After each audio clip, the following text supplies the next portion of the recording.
পশ্চিম মেদিনীপুরের জেলা শাসকের সঙ্গে সাক্ষাৎ করেন ওড়িশা থেকে ফিরে আসা ফেরিওয়ালারা।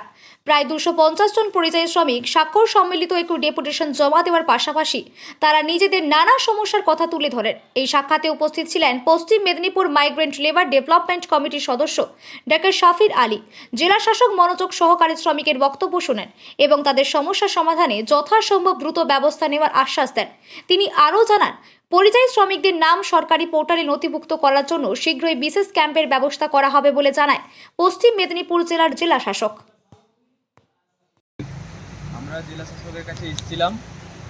এই যে আমাদের সঙ্গে দুজন মাইগ্রেন্ট লেবার আছেন, সুবল নায়েক এবং জাহাঙ্গীর খান, ওনারা উড়িষ্যায় অত্যাচারিত হয়েছেন। আমরা জেলা শাসকের কাছে আমি বিইংয়ে একজন মাইগ্রেন্ট লেবার ডেভেলপমেন্ট কমিটির মেম্বার হয়ে এনাদেরকে সঙ্গে নিয়ে এসেছিলাম জেলা শাসকের কাছে তাদের দাবি দাওয়া তুলতে। এদের যে অবস্থা, বর্তমান অবস্থা, যে কাজবাজ নেই, ইনকাম নেই, এই যে দুরবস্থা, এটা তোলার জন্য।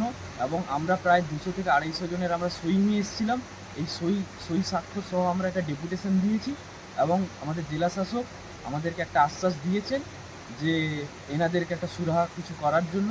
এবং যেটা সবচেয়ে বেশি ইম্পর্টেন্ট জিনিস, যেটা জেলা শাসক আমাদেরকে আশ্বাস দিয়েছেন যে রেজিস্ট্রেশন করার জন্য, মাইগ্রেন্ট লেবারদের সরকারি খাতায় রেজিস্ট্রেশন করার জন্য ক্যাম্পের ব্যবস্থা অতি সত্বর করা হবে। এনাদের সামনেই এই আশ্বাস আমাদের জেলা শাসক দিয়েছে। আপনার নাম? আমার নাম ডক্টর শাফিন আলী। আমি হচ্ছে গিয়ে পশ্চিম মেদিনীপুর মাইগ্রেন্ট লেবার ডেভেলপমেন্ট বোর্ডের একজন মেম্বার।